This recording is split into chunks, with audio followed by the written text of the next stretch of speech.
Ela estava sentada do lado da janela, no trem, a cabeça reclinada e uma das pernas estendida sobre o assento vazio à sua frente.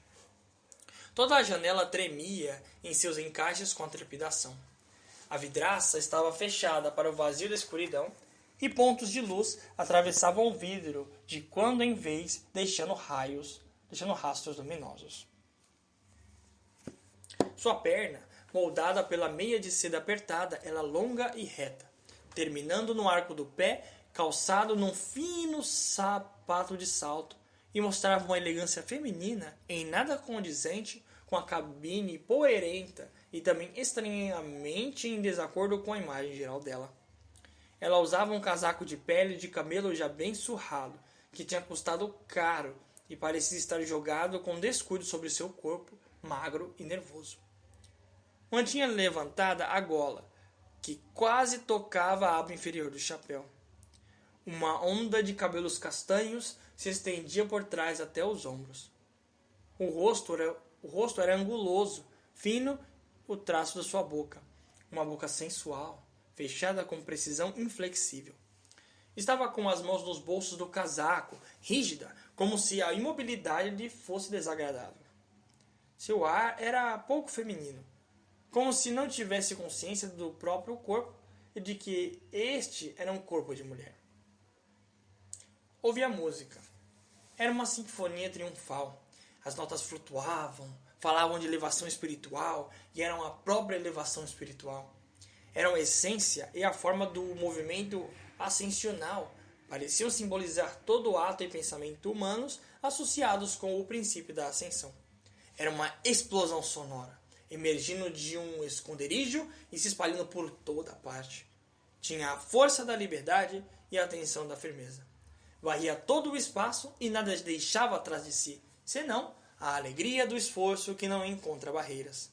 Apenas um pequeno eco falava da sombra de onde havia escapado a música, mas falava com uma perplexidade alegre, ao descobrir que não havia nada feio ou doloroso, nem era preciso que houvesse. Era a música de uma imensa libertação. Ela achou, pelo menos por alguns momentos, enquanto duravam a sensação, que era perfeitamente legítimo se render totalmente, esquecer tudo e se deixar ficar apenas sentindo. Pensou. Deixe tudo para trás, desligue-se de tudo. É isso.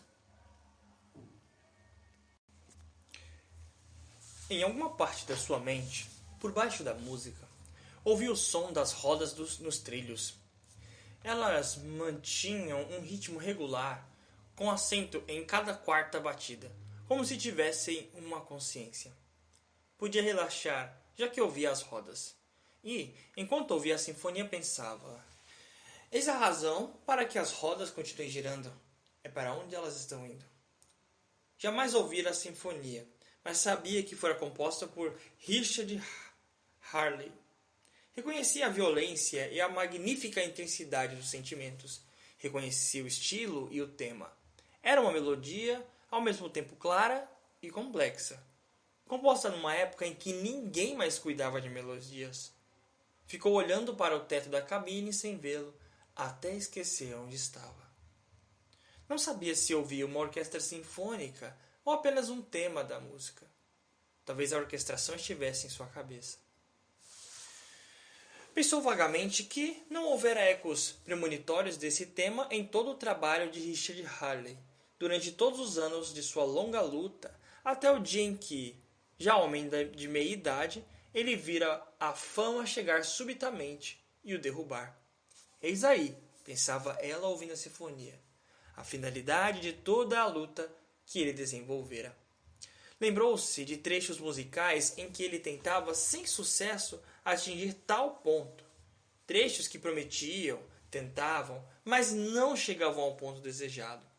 Quando Hawley compôs isso, Aí ela se pôs ereta, dura numa cadeira. Quando foi que Richard Hawley compôs isso?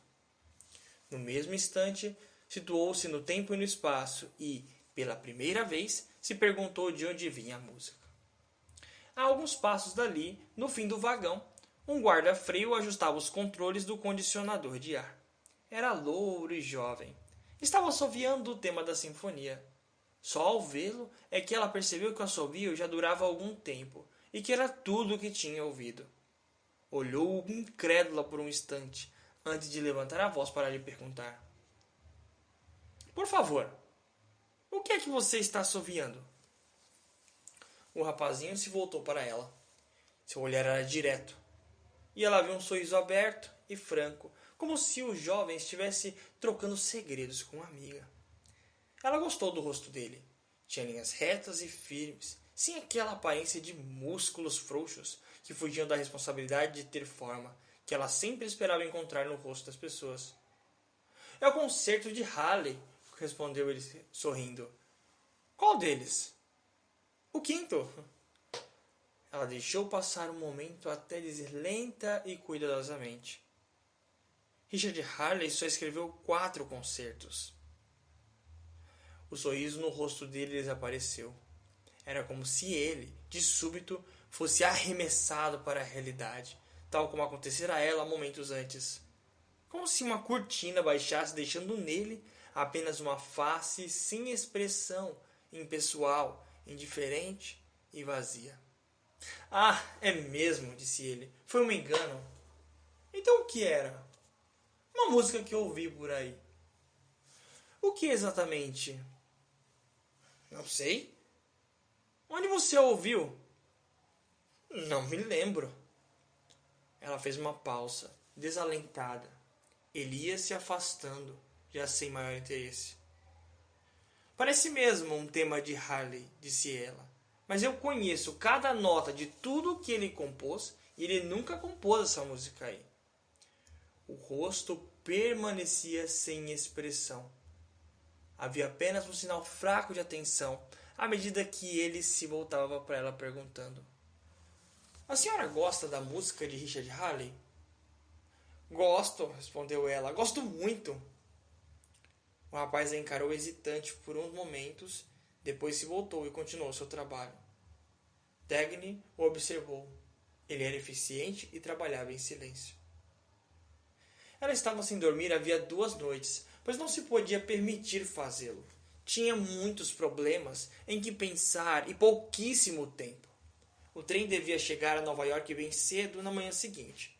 E, embora ela precisasse de tempo, queria que o trem fosse mais depressa.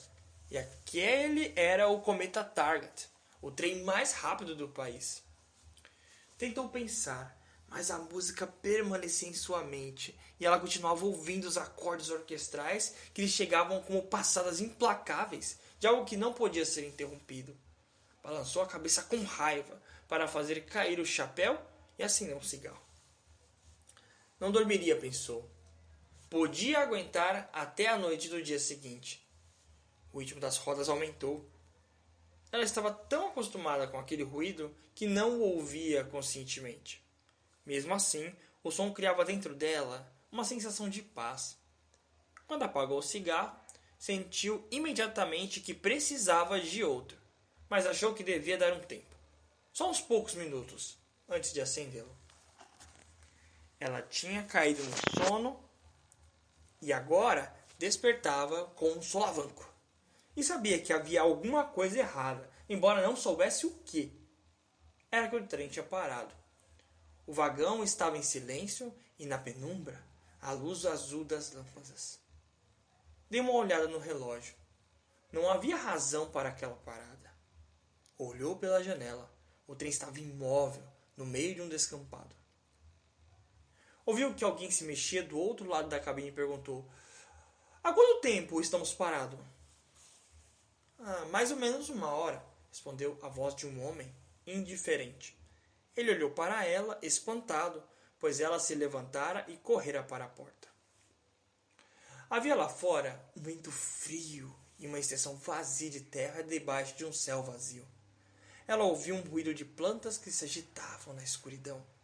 Lá na frente, divisou os vultos de homens de pé, perto da locomotiva, e acima deles, dependurada, destacou-se do céu a luz vermelha de um sinal.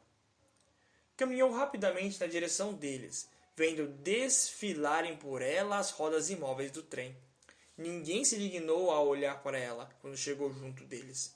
Lá estavam alguns membros da tripulação e alguns passageiros aglomerados embaixo da luz vermelha, parados e conversando numa plácida indiferença. "O que está vendo?" perguntou. O maquinista se virou espantado. A pergunta havia soado como uma ordem, não como uma curiosidade amadorística de um passageiro. Ela conservava as mãos nos bolsos, a gola levantada. O vento agitava seus cabelos e os fazia bater-lhe no rosto. "Sinal vermelho, senhora", disse ele apontando com o polegar. "Há quanto tempo está assim?" "1 hora." "Estamos fora da linha principal, não estamos?" "Sim, senhora." "Por quê?" "Não sei." "Eu acho", disse o chefe do trem, "que a chave não estava funcionando direito. Não tínhamos nada que ter saído para esse desvio. E essa coisa aí", acrescentou, apontando para o sinal vermelho, "para mim está quebrada. Não vai mudar de cor." "E que providência estamos tomando?" "Estamos esperando que a luz mude." O silêncio dela era de raiva. O foguista riu. "Na semana passada, o espacial da Sul Atlântica foi largado a um desvio durante 2 horas, só por causa do erro de alguém. Este é o cometa Target. O cometa nunca chegou tarde." "É o único trem no país que nunca se atrasou", disse o maquinista. "Ah, sempre a primeira vez." "A senhora não entende de ferrovias, moça", disse o passageiro. "Não há um só sistema de sinais. Nem um só despachante no país que valha alguma coisa." Ela não se voltou nem olhou para ele, mas falou para o maquinista. "Já que o senhor sabe que o sinal está quebrado, o que pretende fazer?" O homem não gostou do seu tom autoritário e não pôde entender por que ela o adotava com tanta naturalidade. Parecia uma mocinha. Só a boca e os olhos mostravam que tinha quase 30 anos. Os olhos cinza escuro eram diretos e perturbadores, como se atravessasse as coisas, empurrando para o lado tudo o que era irrelevante. O rosto lhe parecia levemente familiar, mas não se lembrava de onde o conhecia. "Minha senhora, não tenho a intenção de arriscar minha pele", respondeu ele. "Ele quer dizer que a nossa obrigação é cumprir ordens." "Sua obrigação é botar este trem para andar." "Avançando o sinal? Não. Se a luz mandar parar, a gente para." "Luz vermelha é sinal de perigo, minha senhora." "Não nos arriscamos", disse o maquinista. "O culpado por tudo isso vai botar a culpa em nós se tomarmos alguma iniciativa. Por isso, só vamos sair daqui quando alguém nos der uma ordem para sair." "E se ninguém der ordem?" "Alguém vai aparecer mais cedo ou mais tarde." "Quanto tempo vocês pretendem esperar?" O maquinista deu de ombros. "Quem é John Galt?" "Ele quer dizer, não faça perguntas a que ninguém pode responder", disse o foguista. Ela olhou para a luz vermelha e para os trilhos que se pendiam na escuridão à distância inalcançável. Disse então: "Avance com cuidado até o próximo sinal. Se estiver em ordem, vá para a via principal e aí pare no primeiro centro de controle." "Ah, é? Por ordem de quem?" "Minha." "E quem é a senhora?" Foi apenas uma pausa, um momento de perplexidade diante de uma pergunta pela qual ela não esperara. Mas o maquinista olhou para o seu rosto com mais atenção e exclamou: "Meu Deus!" Ao mesmo tempo que ela respondeu, sem tom de ofensa, apenas como quem não ouve a pergunta com muita frequência: "Dagny Taggart." "Essa não!" exclamou o foguista, quando o silêncio pesado caiu sobre todos. Ela continuou com o mesmo tom de autoridade tranquila: "Prossiga até a via principal e pare o trem para mim no primeiro escritório ferroviário que encontrar aberto." "Sim, senhora." "É preciso compensar o tempo perdido. Você tem todo o resto da noite para fazê-lo. Faça o cometa chegar dentro do horário previsto." "Sim, senhora." Quando ela já se virava para se afastar, a voz do maquinista a interrompeu: "Se houver algum problema, a responsabilidade é da senhora?" "É." O chefe do trem a seguiu enquanto ela retornava. Parecia desnorteado e dizia: "Mas num vagão comum? Senhora Target, por quê? Por que não nos avisou?" Ela sorriu com naturalidade. Não tinha tempo para formalidades. Meu vagão particular foi atrelado ao número 22 em Chicago, mas saltei em Cleveland. E, como o trem estava atrasado, passei para o Cometa, sem o meu vagão. Não havia mais lugar em nenhum vagão-leito. O chefe do trem sacudiu a cabeça. O irmão da senhora não teria embarcado num vagão de segunda. Ela riu, concordando. É verdade. Os homens perto da locomotiva a observavam enquanto ela se afastava. O jovem guarda-freios que estava entre eles perguntou apontando para ela. Quem é aquela, afinal? Aquela é a pessoa que manda na Target Transcontinental, disse o maquinista. Em sua voz parecia ouvir-se um tom de respeito genuíno. Ela é a vice-presidente de operações da Target Transcontinental. Quando o trem deu a partida, com seu apito estridente ressoando pelos campos, Dagny sentou-se perto da janela e acendeu outro cigarro. Pensava. Está tudo caindo aos pedaços, exatamente como aqui, por todo o país. Coisas assim podem acontecer em qualquer parte e a qualquer momento. Mas não sentia ansiedade ou raiva. Sabia que não tinha muito tempo pela frente para isso.